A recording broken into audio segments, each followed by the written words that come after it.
तो नमस्कार दोस्त, मैं आपका भाई कैफू जो कि फिर एक नई वीडियो के साथ आया हूं, जो कि ड्रीम 11 जो कि फैंटासी जो खेलते हैं उनके लिए अहम है। और जो फैंटासी खेलते हैं सबसे पहले उनको पिच को समझना ज़रूरी है। पिच कितने प्रकार के होते हैं, पिच का फैक्टर क्या क्या चीज़ है, पिच का मोल क्या है, पिच कैसे होती है, सारा चीज़ मैं आपको जानकारी दूंगा। क्योंकि ये वीडियो शुरू से अंत तक आपको देखना है, स्किप नहीं करना है वीडियो। अगर आप स्किप करते हैं तो क्या होता है कि जानकारी आपको नहीं मिलता है ना।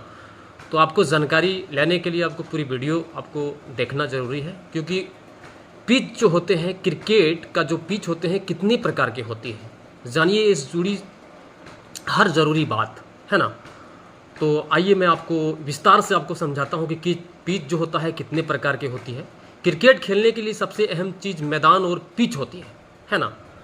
तो क्रिकेट पिच 20.12 मीटर लंबी और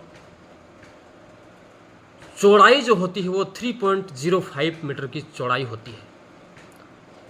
और पिच कई प्रकार के होते हैं, है ना। पिच बहुत प्रकार के होते हैं और पिच की प्रकार हिसाब से ही कई बार मैचों का परिणाम भी बदल सकते हैं।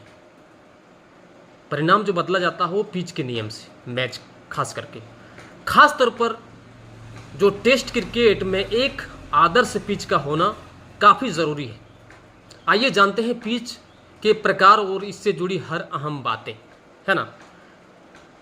तो पिच जो होते हैं कितने प्रकार के होते हैं, तो वो जो पिच होती है वो 3 प्रकार की होती है। क्रिकेट के पिच मुख्य 3 प्रकार की होती है: ग्रीन टॉप, डस्टी और डेड पिच। ग्रीन टॉप और डस्टी पिच गेंदबाजी की मददगार साबित होती है, वहीं अगर डेड पिच की बल्लेबाजी की मौज होती है, खूब रन बन सकते हैं डेड पिच में। तो 3 प्रकार की होती है, एक की तो बॉलर की मदद होती है, दूसरी में बैट्समैन की मदद होता है। तो इंग्लैंड में खास तौर पर ये सब पिच पाई जाती है, हमारे एशिया में नहीं, ये इंग्लैंड में पाई जाती है। जिस प्रकार पर इतनी अच्छी मात्रा में घास छोड़ी जाती है जिससे वह पूरी पिच हरी भरी दिखाई दे, उसे ग्रीन टॉप कहते हैं। उस पिच को हरी भरी घास वाला ग्रीन टॉप कहते हैं, है ना। जिस पिच पर इतनी अच्छी मात्रा में घास छोड़ी जाती है उसे ग्रीन पिच कहते हैं। आम तौर पर ऐसी पिच इंग्लैंड में बनाई जाती है। कहाँ पे? यूरोप, इंग्लैंड में खास करके ज़्यादा बनाई जाती है। इस पिच पर तेज गेंदबाजों को काफ़ी ज़्यादा मदद मिलती है, काफ़ी ज़्यादा। न्यूजीलैंड भी वेलिंगटन के बेसिन रिजर्व में ऐसी पिच बनाता है ना। न्यूजीलैंड में भी एक ऐसी है जो कि वेलिंगटन पिच में ऐसा ही है, क्योंकि वहाँ हवा चलता है और बादल रहने पर यहाँ पिच बल्लेबाजी के लिए कब्रगाह बन जाता है। वहाँ ज़्यादा हवा चलता है जिनके लिए कब्रगाह बन जाता है। तो आपको समझना बहुत ज़रूरी है। और जैसे कि एशिया में पाई जाती है डस्टी पिच, एशिया में भी हमारी डस्टी पिच पाई जाती है, जिस पर गेंद गिरने पर धूल उड़ती है, उसे डस्टी पिच कहा जाता है। ऐसी पिच पर तेज गेंदबाजों को गति और उछाल दोनों हासिल करने में काफ़ी दिक्कत होती है। और जो अगर ये दिक्कत होती है तो फिर विकेट काफ़ी लेने में भी दिक्कत होती है। हालांकि इस पिच पर स्पिनर से की काफ़ी ज़्यादा मदद मिलती है और गेंद को टर्न कराकर बल्लेबाजों को परेशान करते रहते हैं इस पिच पर। यह है डस्टी पिच। खास तौर पर एशिया में टर्न लेने वाली डस्टी पिचों का इस्तेमाल टेस्ट मैच में किया जाता है। डस्टी पिच जहां जहां होता है वो टेस्ट मैच के लिए खास करके ज़्यादा इस्तेमाल किया जाता है। जैसे कि लिमिटेड ओवर्स के मुकाबलों में बनाई जाने लगी है dead pitch. Dead pitch limited में ओवर्स में मुकाबलों में बनाए जाने वाले लगे डेड पिच, कई जगह पे अब डेड पिच बनने लग गया है। ऐसी पिच जिस पर गेंदबाजों के लिए कोई मदद नहीं हो, उस डेड या सपाट पिच कहा जाता है। यहाँ गेंद गिरने के बाद बल्ले पर बेहतरीन तरीके से आती है। जैसे टप्पा खाया तो बल्ले में आसान तरीके से आता है, इसीलिए ऐसी पिचों को उपयोग लिमिटेड ओवर्स मुकाबले में किए जाने लगा है। टेस्ट क्रिकेट में ऐसी पिच का उपयोगी मैच में ड्रॉ होने की उम्मीद काफ़ी ज़्यादा रहती है, लेकिन लिमिटेड ओवर्स में मुकाबला हाई स्कोरिंग हो जाता है ना। तो ड्रॉ इन पिचों को भी किया जा चुका है इस्तेमाल। ड्रॉप इन पिचों को किया जा चुका है इस्तेमाल। ऐसी पिच जिन्हें मैदान के बाहर तैयार किए जाने और पिच में ऐसे मैदान पहुंचाया जाए कि ड्रॉप इन पिच कहते हैं। उन्हें पहली बार वर्ल्ड कप सीरीज के दौरान इस्तेमाल करने के लिए WACA रेक्यूरेटर जानी मिली द्वारा तैयार किया गया था, WAC के द्वारा।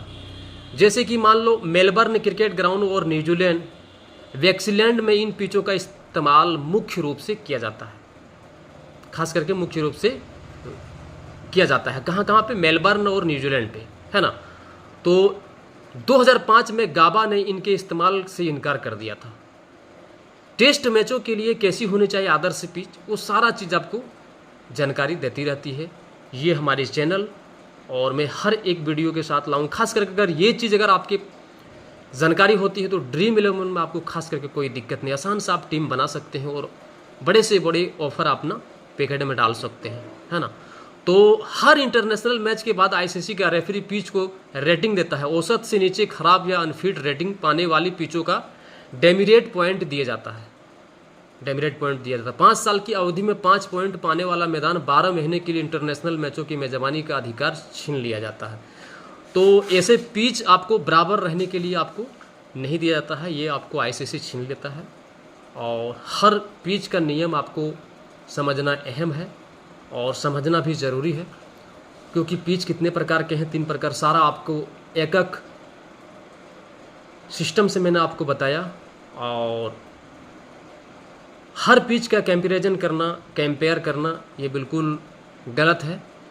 जहाँ जैसी मैच जैसी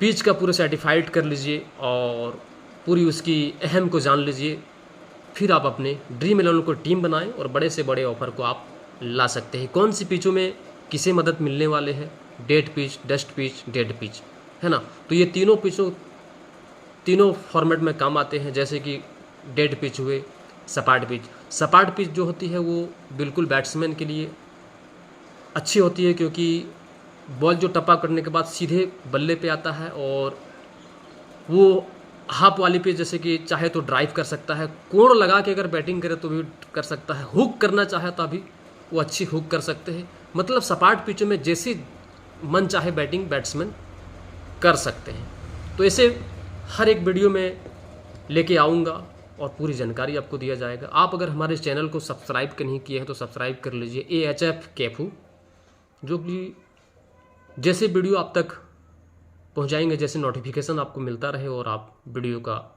मज़ा ले सके और पूरी जानकारी ले सके। तो धन्यवाद दोस्त।